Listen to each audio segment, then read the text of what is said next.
Hi, my name is Andrew Gonawala. Welcome to the Burn Bag podcast. I'm delighted to welcome back Brian Morra. Brian is a former decorated Air Force intelligence officer. He's also spent years as a senior executive in the aerospace and defense industries. But Brian is the author of The Able Archers and The Righteous Arrows that just came out. You may recall we had Brian on last year to talk about his book, The Able Archers, which talks about how humanity narrowly escaped nuclear catastrophe in 1983, one of the closest calls for a potential nuclear war that many people have not heard about. And that book is actually based on Brian's firsthand experiences and the stories of the many people that he's managed to meet over the years. And he has a follow-up now called The Righteous Arrows that follows up on the 1983 nuclear scare, also diving deep into the Soviet-Afghanistan War during the 1980s. While the book is based on true history, it has very compelling historical fiction characters that Brian has created. So I would recommend that you all go and take a look at that. Both the books also just won awards at the annual National Indie Excellence sort of award series. So Brian, congrats on that. You may also recall that Brian was actually featured in a brand new Netflix documentary series called Turning Point, The Bomb and the Cold War, where Brian actually talks a bit about that 1983 nuclear war scare. Brian, thanks for coming back on. Well, it's a pleasure to be with you, Andre. Thank you for the invitation. Always a pleasure to talk with you. Definitely. And so, for listeners, I recommend that you all go back and listen to that first episode to learn a bit more about that 1983 nuclear scare. But in short, we had a nuclear scare rooted in several events in 1983. Tensions were super high between the Soviet Union and the United States. Ronald Reagan was in his first term as president of the United States. The Soviets were, I think, sort of transitioning through several dying leaders. We had Brezhnev die in 1982. He was succeeded by Yuri Andropov, who was also very old, very sick. He dies in 1984, so he is the leader at this point. And if you recall, for those history buffs out there, Gorbachev, who we know from the Reagan-Gorbachev summits, the more liberal leader of the Soviet Union, comes to power in 1985. So we're still about a year or two off from those Reagan-Gorbachev summits. But Reagan and Andropov, tensions high, nuclear scare in 1983. Brian, what were those U.S.-Soviet tensions like towards the end of 1983, the beginning of 1984?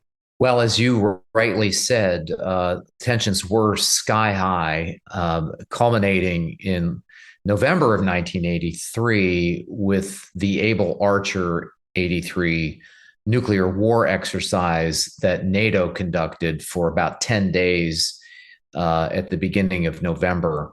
The Soviets, who had a lot of reasons to be paranoid about US and NATO intentions, and they had a degree of paranoia just on their own. They didn't need much help to get paranoid.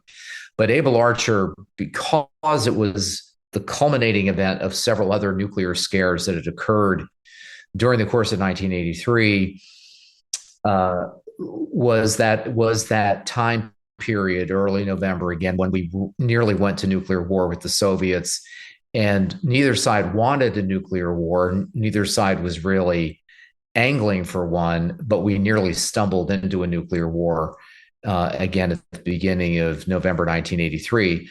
Fortunately, cooler heads prevailed, and we were able to navigate our way through the Able Archer crisis. My first book, as Andres noted, is called The Able Archers, and I take that name from the Able Archer exercise. And the Able Archers of the book are several American and Soviet officers who were instrumental in diffusing the crisis in 1983. That's where that name comes from. And then if you want me to go on into 1984, I'd be happy to do that. So as Andre, as you pointed out, Yuri Andropov was the general secretary of the Communist Party of the Soviet Union in 1983 and on into early 1984. He died in February of 1984, I believe that's right. And Reagan President Reagan was really shaken up by the events of the fall of 1983. And I was reminded just recently watching the documentary Secrets and Spies, which just came out on CNN, which I also contributed to. I contributed heavily to that one as well as a consultant. Reagan actually gave a speech in early January of 1984 where he was holding out an olive branch to the Soviet Union in a way that he had never done before. And frankly, I'd forgotten about that speech he gave in the White House until I saw it just recently. And what it indicated for me is that again, he was already feeling the effects of the Able Archer crisis and how close we came to the nuclear brink. And he was holding out again an olive branch to the Soviets. Yuri Andropov was alive for only a few more weeks.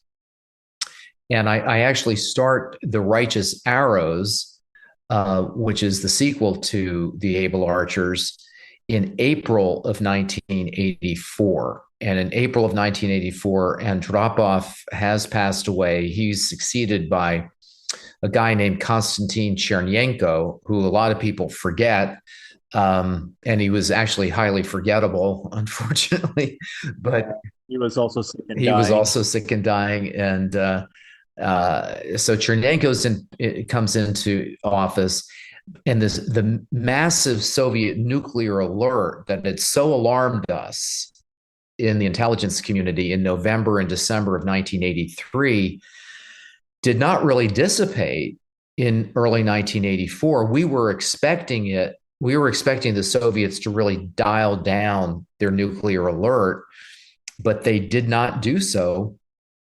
And that's the first part of The Righteous Arrows. Is we come to the realization in April of 84 that, my goodness, they're still on this big alert. In fact, in February and March of 1984, the Soviets conducted the largest nuclear exercise in the history of the Soviet Union.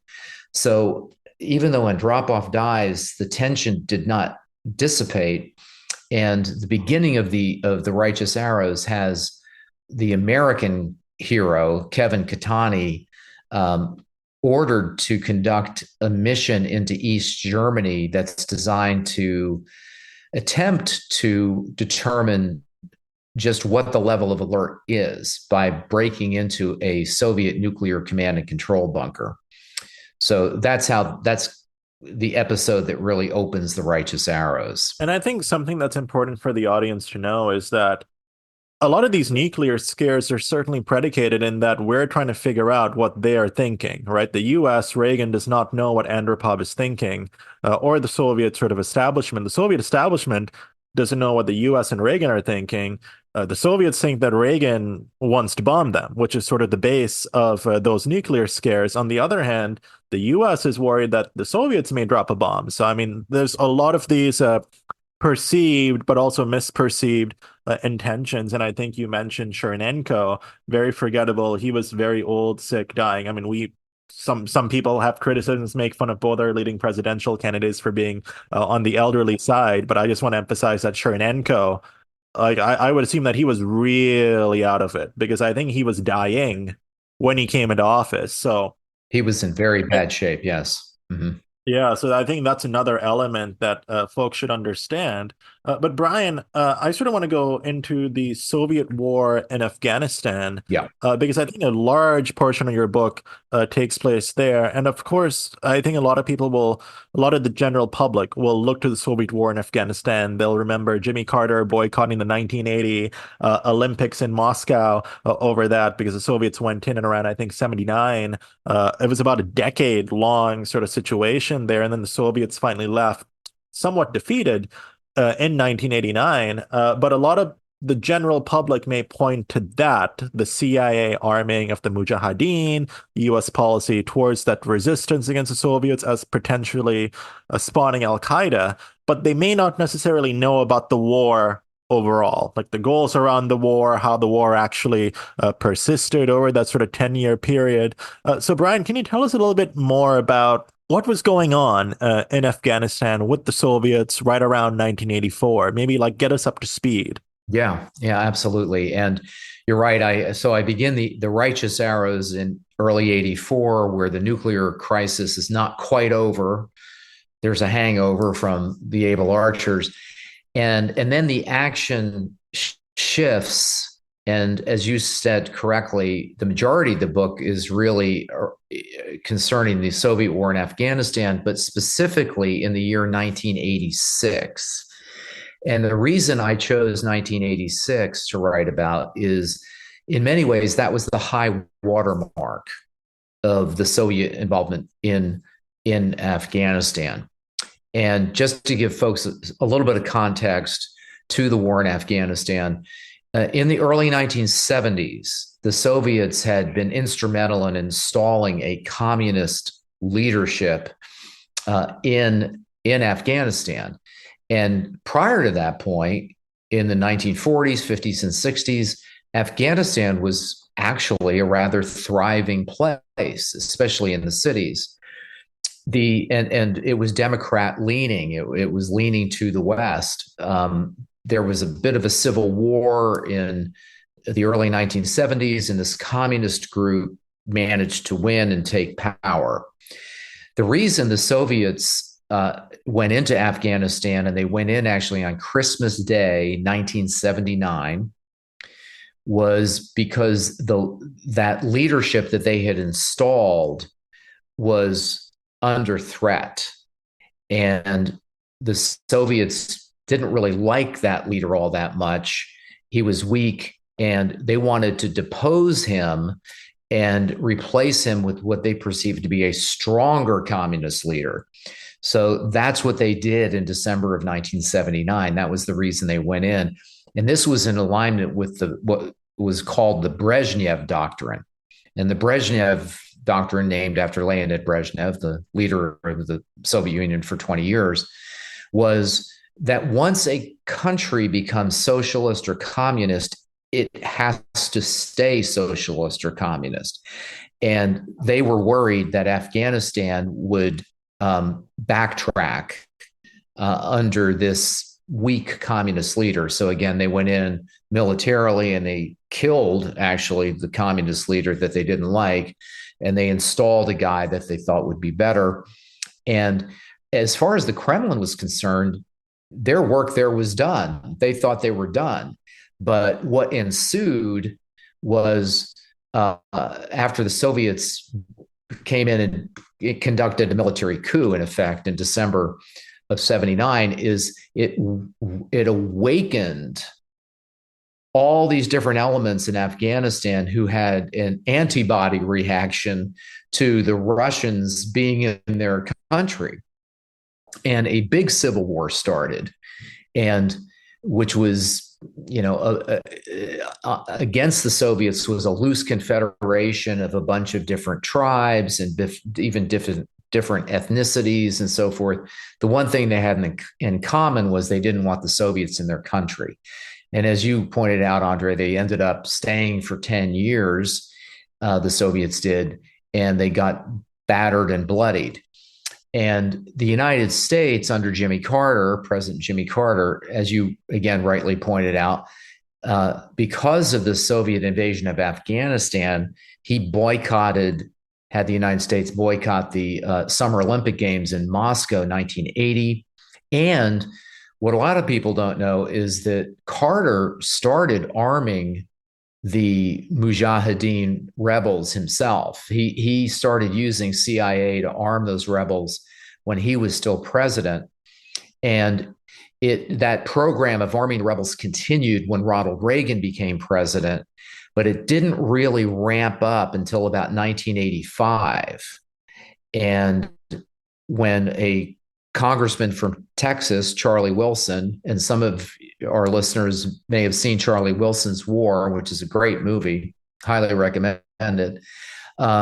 He promoted the Afghan resistance in the Congress, and he was able to put together bigger budgets, and those budgets went to CIA. And It enabled CIA to eventually, in 1986, deliver to the Mujahideen Stinger surface-to-air missiles, which were thought to be the key element that the Mujahideen needed to shoot down Soviet aircraft and negate the massive advantage that the Soviets had in air power against these different rebel groups.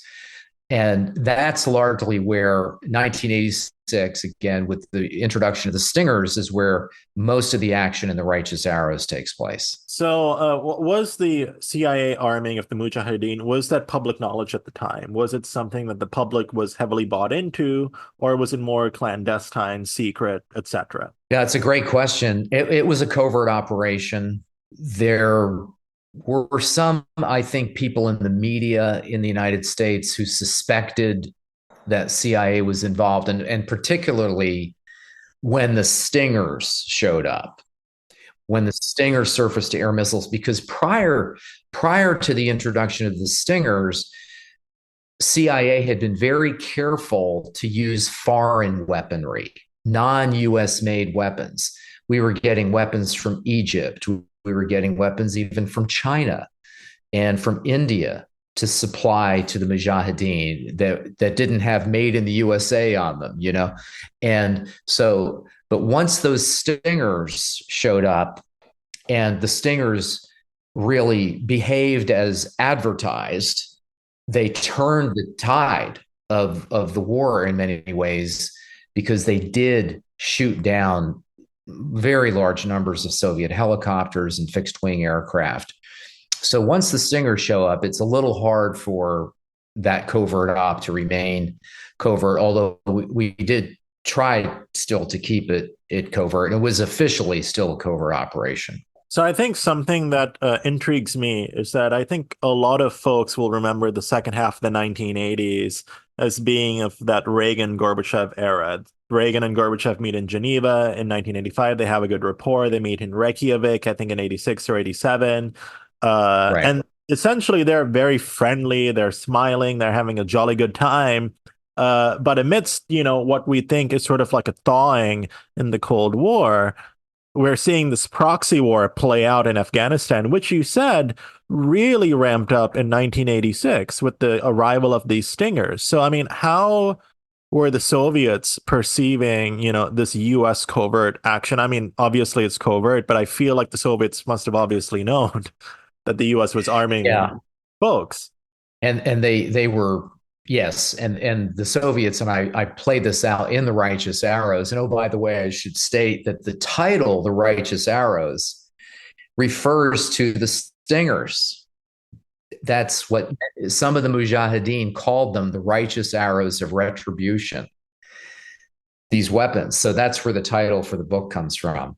And a very poetical phrase, the righteous arrows of retribution. It's amazing. But yeah, you're right. It's this strange juxtaposition. So Reagan and Gorbachev are attempting to build momentum toward arms control, nuclear arms control. At the same time, we're fighting a proxy war against the Soviets in Afghanistan. And that actually is one of the themes of the Righteous Arrows, is this incongruity, this seems like a contradiction that we're playing or trying to play nice with the Soviets on the nuclear front, but yet on the conventional war front, we're fighting them through proxies in Afghanistan. Gorbachev, as you pointed out, comes into power in 1985, and he was already on the Politburo, so he was very knowledgeable. He knew what was going on in Afghanistan, and the general staff in Moscow convinced him in 1985 to increase the troop strength in Afghanistan. That, hey, boss, we just need more men and we can turn this thing around. And so he authorized the largest buildup of Soviet forces in Afghanistan in 1985. But we know from released documents that came out after the fall of the Soviet Union that by 1986, even before the Stingers showed up, Gorbachev had realized that was a mistake, that increasing troop strength in Afghanistan was a mistake. It wasn't going to work. And he had a central committee meeting in Moscow in early 1986 where he called the war in Afghanistan a bleeding wound. And he told them, we got to get out. He basically told the central committee that we're going to get out. We're going to start planning for withdrawal. And one of the themes of the Righteous Arrows is that the introduction of the Stingers, which is bleeding the Soviets even more, actually in some ways made it more difficult for the Soviets to withdraw. And again, another paradox. And there's a Why was that? well, it was because they had begun in 1986 actually to withdraw some of their infantry units, and they were using their air power to protect those infantry units. And now they're getting their aircraft are getting shot down in droves. Their garrisons, particularly along the Soviet garrisons, particularly along the border with Pakistan, were becoming more and more vulnerable because we weren't just supplying Stingers, we were supplying other weapons to the Mujahideen, and they were overrunning these garrisons. They were just making it more difficult. What Gorbachev was hoping for was an orderly withdrawal, and this is making an orderly withdrawal much, much more difficult and dangerous. And he has to leave more troops in country than he had wanted to, just to protect themselves and to protect their forces as they were withdrawing. So it's kind of a paradox, but it did make it more difficult for them to withdraw. And that's one of the points that my character, Kevin Katani, who's the same Kevin Katani from The Able Archers, in The Righteous Arrows, he's in Pakistan with the CIA supplying Stingers to the Mujahideen. And toward the end of the book, I don't want to give too much away, but toward the end of the book, he has a confrontation with some Soviets in Pakistan because the Soviets they were conducting raids into Pakistan trying to stop these weapons at the source. And he has a confrontation where a Soviet officer tells him, hey, you guys are making it harder for us. We want to get out of here. And you guys are making it tougher for us to withdraw. Clearly, this war was not going well for the Soviets in 85, 86. Just to take a step back for context for the audience. How had the war essentially gone for the prior 6 years? Was it sort of similar to, say, the Iraq War, where, say, the U.S. goes in, the conventional war is fairly quick, against the established Iraqi army. We defeat them, but then we're bogged down for the next decade, fighting insurgencies, fighting these non-state actors and unconventional warfare. Was it sort of similar to that? The Soviets are getting bogged down, or were they was it a fight to, grab territory here and there? What was the nature of that war? Was it like Vietnam to an extent? That's a great point. It's a very good question. It was somewhat like the 2003 invasion of Iraq. It was also somewhat like the 2001 action into Afghanistan right after 9/11, where the U.S. Special Ops, Air Force, and CIA defeated the Taliban and Al Qaeda very quickly, within 60 days or so. So the Soviets had a similar success, in terms of initially quelling these groups that were, in their case, in 1979, 1980, that were opposing the communist regime in Kabul. So they were able to quell those groups. And the Soviets then, they wanted to leave, but the communist regime was so weak that the Soviets realized very quickly, we can't leave. If we leave, the regime that we fought this short war to shore up is going to be destroyed by these different rebel groups. So they they entered a quagmire that they never intended to be in the first place.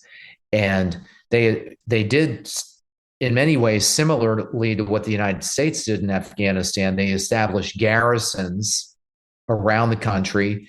Bagram Air Base was a huge Soviet air base, and it was their central hub for logistics and for air operations during those 10 years they were in Afghanistan.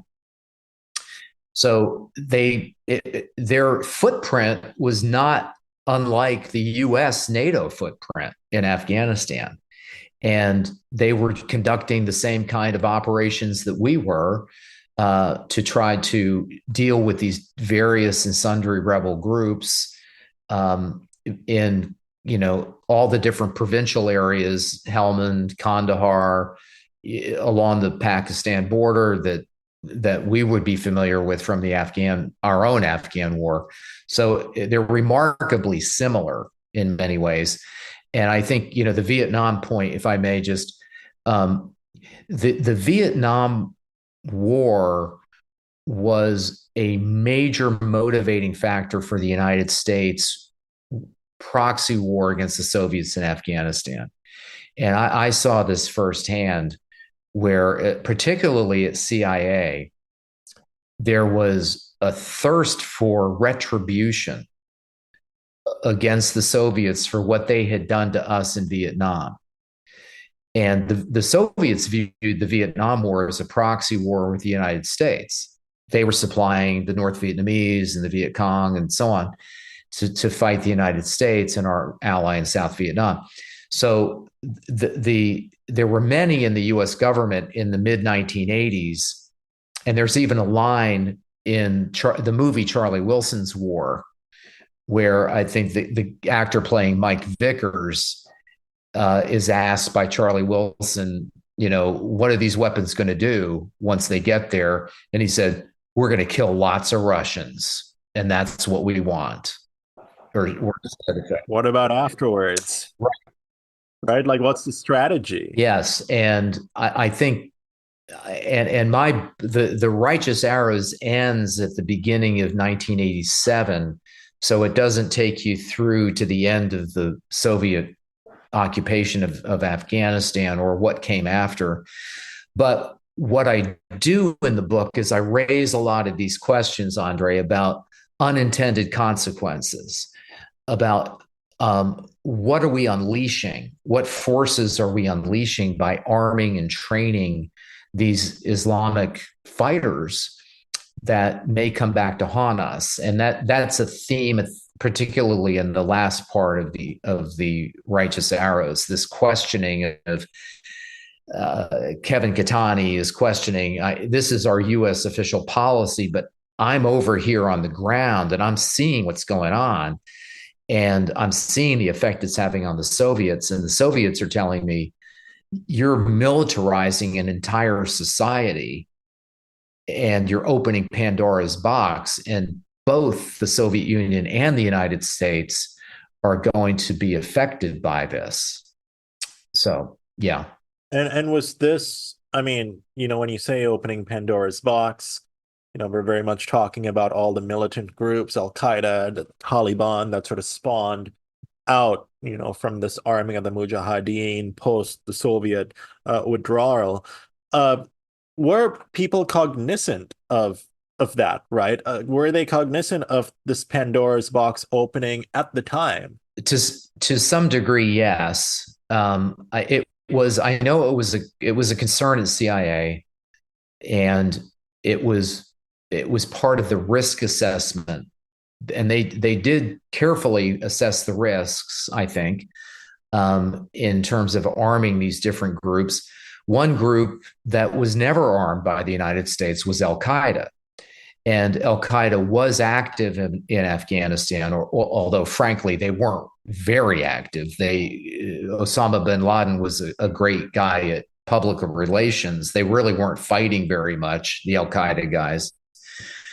But the United States was very leery of Al Qaeda. We knew about Al Qaeda then, and there was a bright red line. Those guys don't get anything.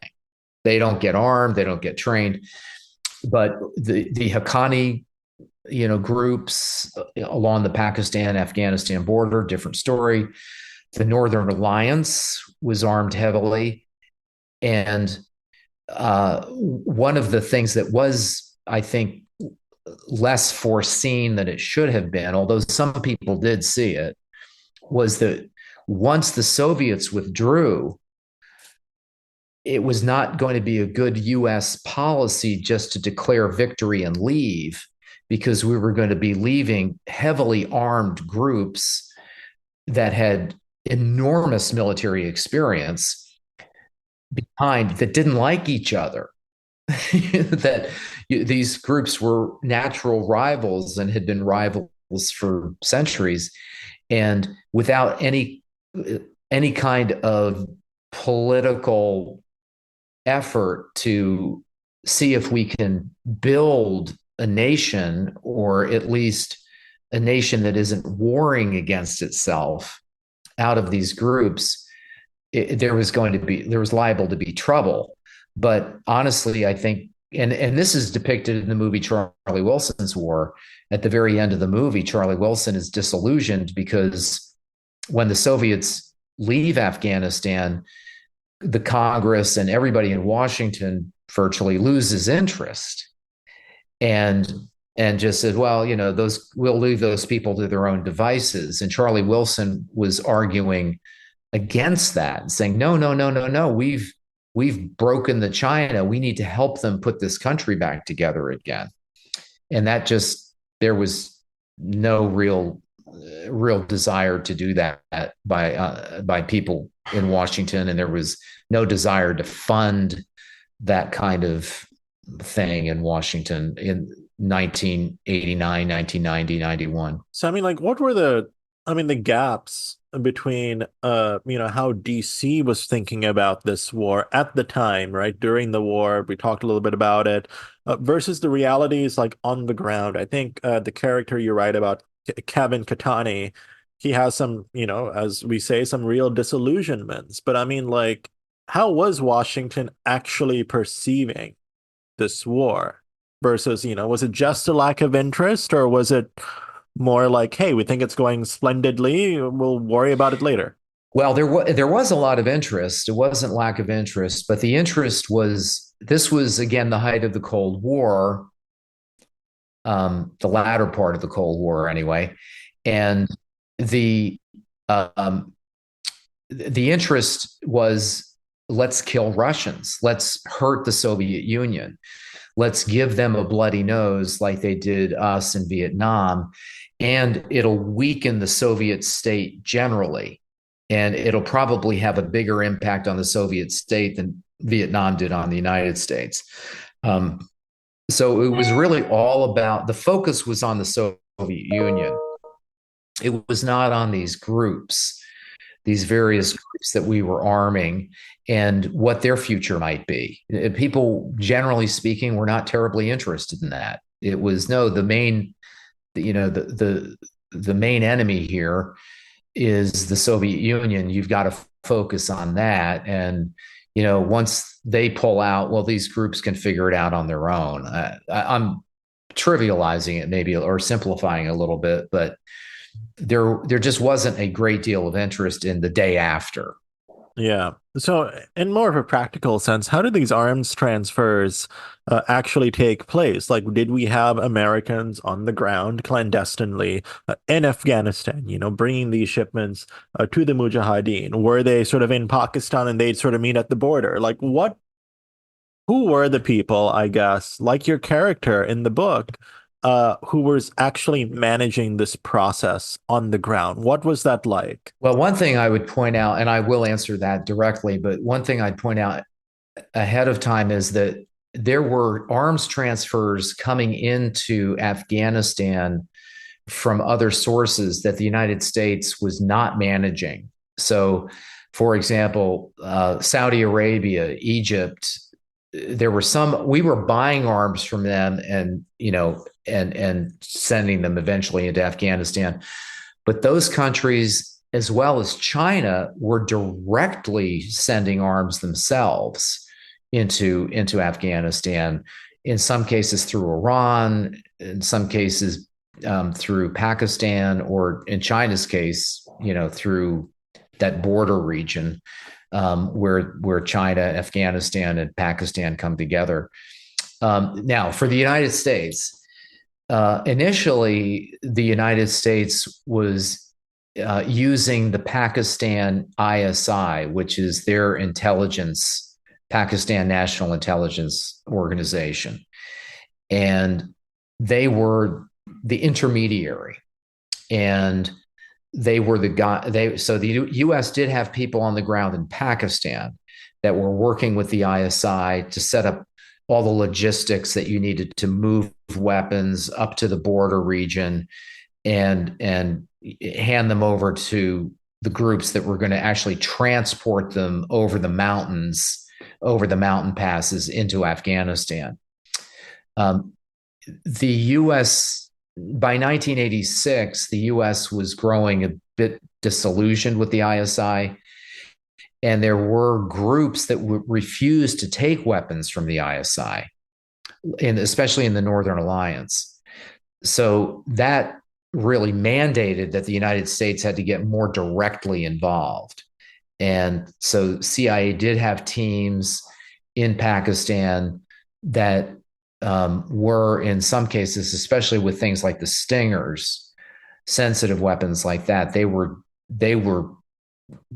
providing them. Pakistan was helping, of course, with logistics, but it was a direct transfer in some cases from the U.S. to the rebel groups, and then those rebel groups had all kinds of logistical trains to get, mule trains and things like that to get the weapons over the mountain ranges into Afghanistan. So, who were the operators? Just like I'm just curious about like who were these types of people? Who was a person like Kevin Katani, the character in the book? Like who were they working for? What organizations were they affiliated with?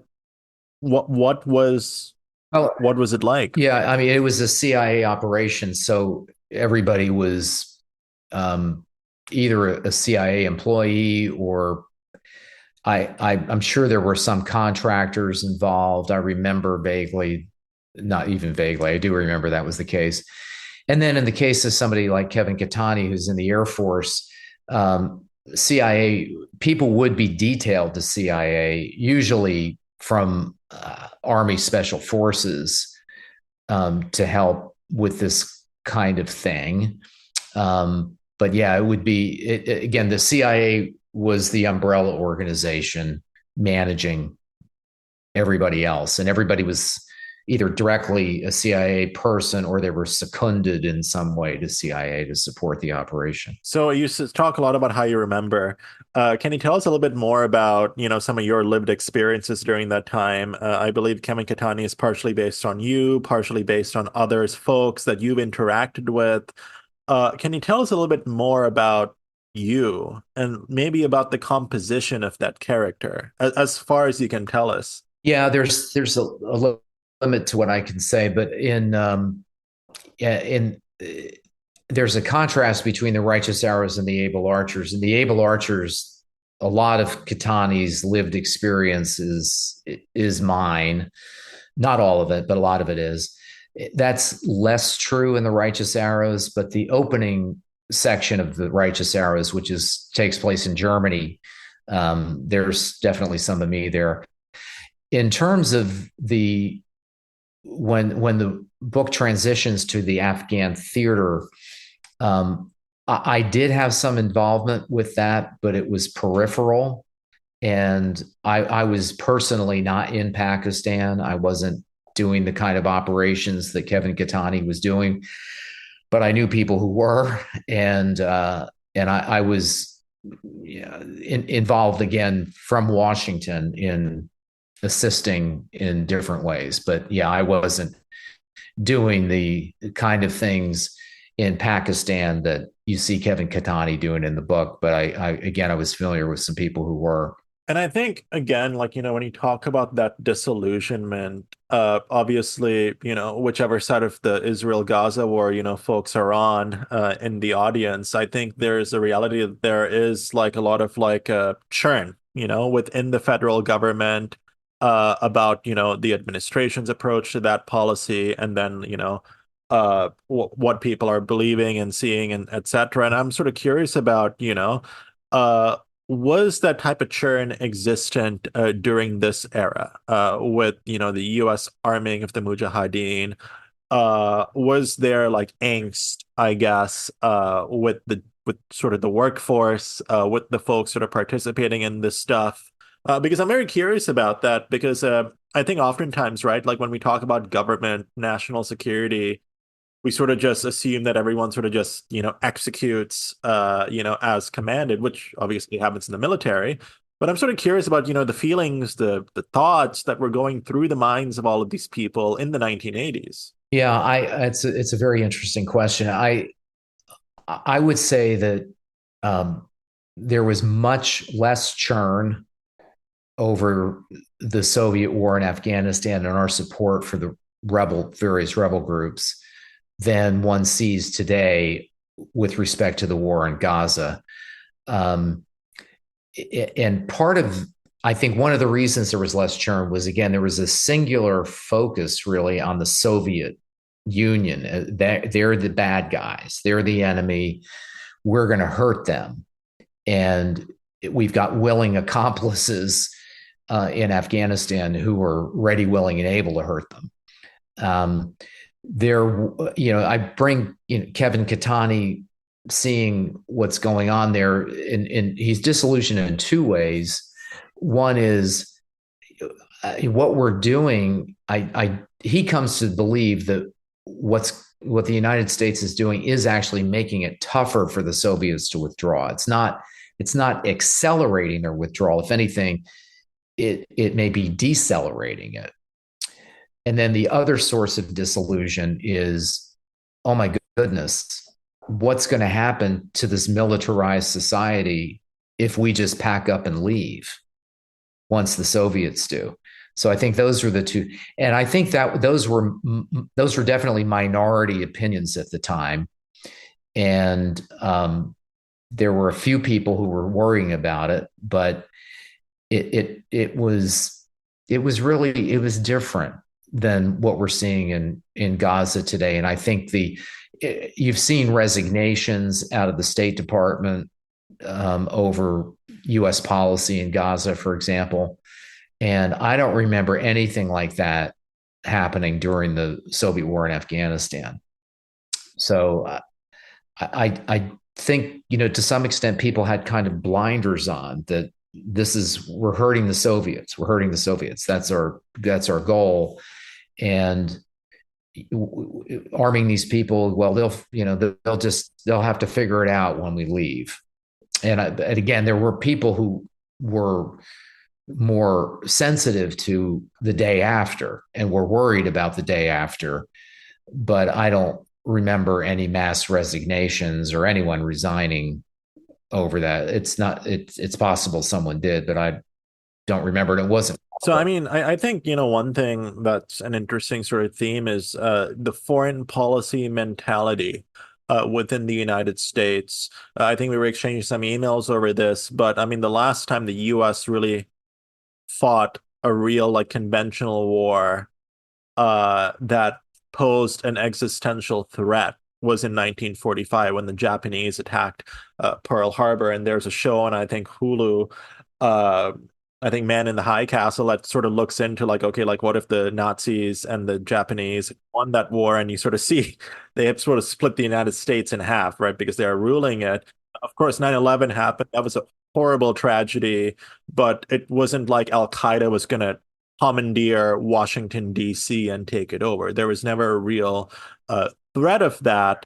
Uh, but I'm sort of curious about, like so many of these other wars we see, Israel, Gaza, the war in Ukraine, wars throughout, Southeast Asia, the Middle East, Africa, Latin America.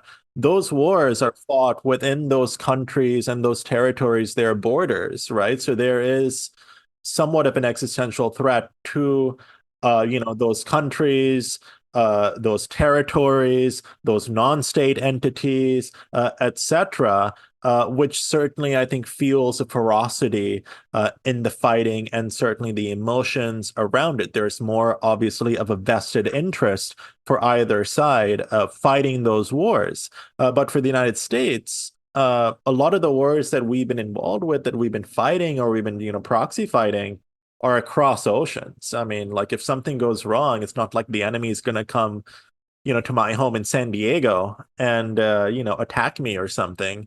So how do you sort of see that? How do you see that sort of playing out with how we thought about the war in the 1980s and subsequent wars that we've been involved with, these wars of choice? Yeah. Yes. If you're right. The United States has not fought an existential war since World War II, which, as we all know, ended in 1945. And the wars that we've fought since then,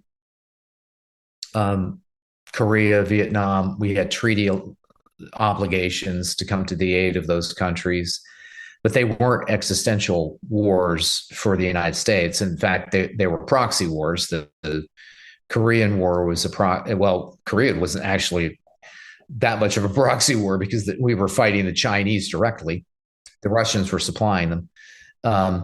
Without going through the whole litany of all the different wars, but the post 9/11 wars, I think neither of them were existential wars.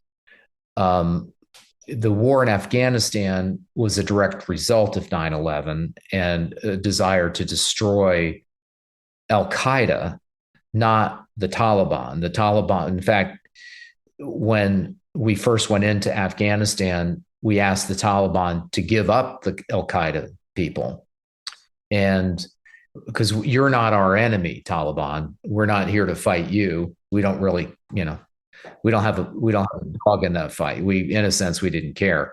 We just want the Al Qaeda people, and they refused to do that. Taliban refused to turn over the Al Qaeda people, and so in order to get to the Al Qaeda people, we had to defeat the Taliban.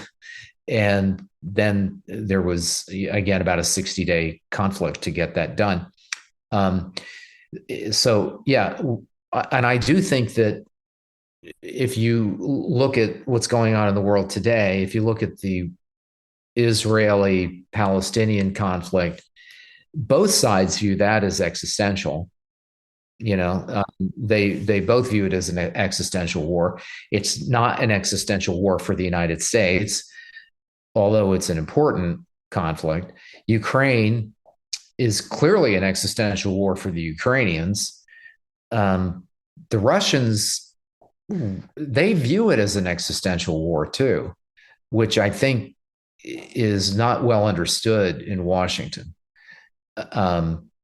But I think, to your point, I think that generally speaking, in Washington foreign policy circles, I think that our leaders have a hard time understanding the motivations and the calculations that actors are making in these existential wars. And whether they're our ally like Israel or the adversary. I think it's been so long since we fought an existential war. I think that there's a view that, well, these wars, you can kind of turn them off and on, like a switch. Of course you can have a ceasefire. Yeah, right. And it's like, when we withdrew from Iraq in 2011, it was like, well, we're done, we're withdrawing our forces. And then we had to put our forces back in a year later because the country went completely crazy and it became threatening to us and our allies, so I do think it's a problem that I'm not sure how to solve it, but that there's a view from Washington that we can closely calibrate these wars. And you see that in, yeah, and you see that in the way that, if you look at the way the Biden administration has dealt with the war in Ukraine, the Ukrainians have asked for, give me A, B, C, and D, and the Biden administration said, well, we'll give you A, and then 6 months later we give them B, and 6 months later we give them C, and it's this graduated response, which, if you're fighting an existential war, must drive you crazy, because, hey, I need it all right now, and you're metering it out to me.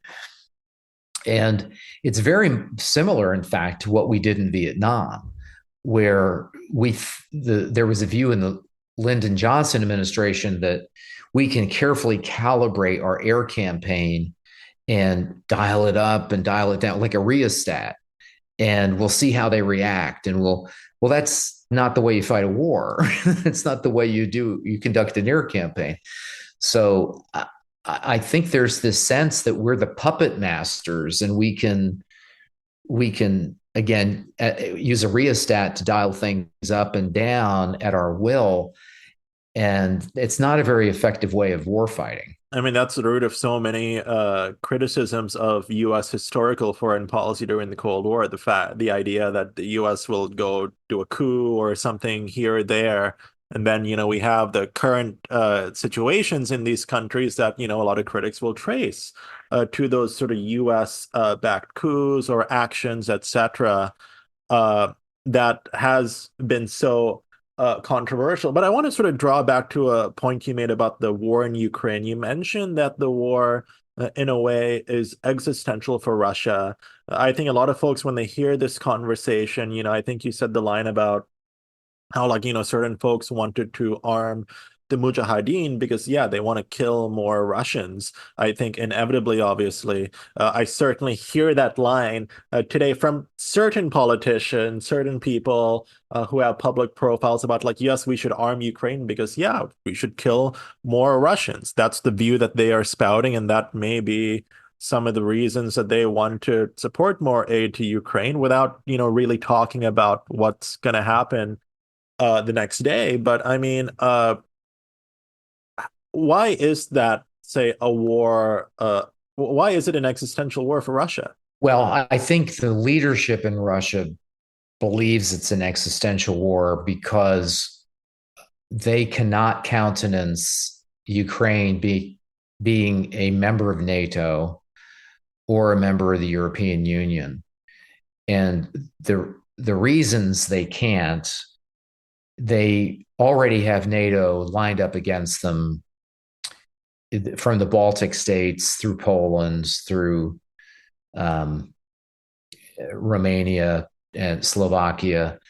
And Ukraine is the jewel in the crown. Ukraine is a country with enormous natural resources, with Black Sea ports, with a well educated and highly motivated population. And if that becomes part of NATO, then they could have a real serious military if they chose to, right on the Russian border, not to mention the problem with Crimea. And the Crimea is the headquarters of the Russian Black Sea Fleet. And the Russians will never give up Crimea. I mean, it's just never going to, and I think, in my view, that's a red line that could cause them to use tactical nuclear weapons if they felt they were losing Crimea.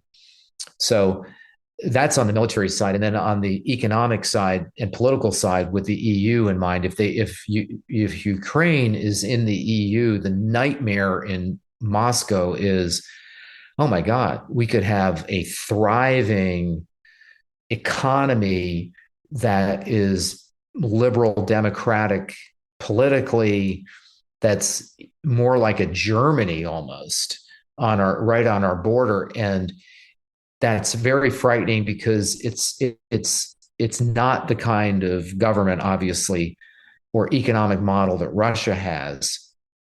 And it would show Russians that we don't have to use, we don't necessarily need the economic and political model that the post Soviet Union Russia has had for several decades now. Here's an example of a Slavic nation right on our doorstep that's thriving within the EU. I think that's a nightmare for them. So, in a sense, it maybe a better way of putting it is not so much that it's an existential war for Russia, it's an existential war for the regime. Sort of like West and East Germany, right? Like, I mean, you had a lot of people who wanted to escape from East Germany into the West. That's why you had to create a Berlin Wall to keep the East Right. Berliners in from escaping to the West, which was seen as, well, far more prosperous under this more capitalist free society than it was under the communist regime. So I think the analogy you're providing there is that Ukraine, a more liberalized Ukraine under that EU, under that NATO sort of membership, would be more prosperous than, say, what the average Russian would necessarily experience. Absolutely. Yeah. I don't think there's any question. And then the Russians are like, well, hey, they joined the West per se, quote unquote. Why keep living like this? It would set an example for the Russian population that the regime cannot stand. And that's why I qualified what I said. It's not necessarily an existential war for Russia, it's an existential war for the regime.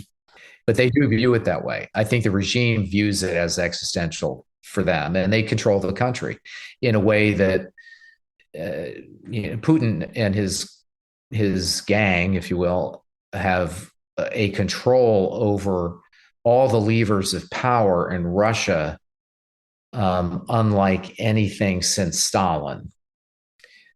And so, yeah, they don't want to see a liberal, democratic, economically prosperous, militarily strong Ukraine that's a member of NATO and the EU on their border. That's just a nightmare. Well, Brian, thanks so much for joining me here today. Brian's book, The Righteous Arrows, is out. You can order it online. I'll have a link in there for you to go get it. Also, please read his other book, The Able Archers, which The Righteous Arrows is a sequel to. I'll also have a link to that and a link to our first podcast episode, which I thought was just a fun, great conversation on those 1983 nuclear scares. You can also watch Brian in Turning Point, The Bomb in the Cold War, where he talks about the 1983 nuclear scares.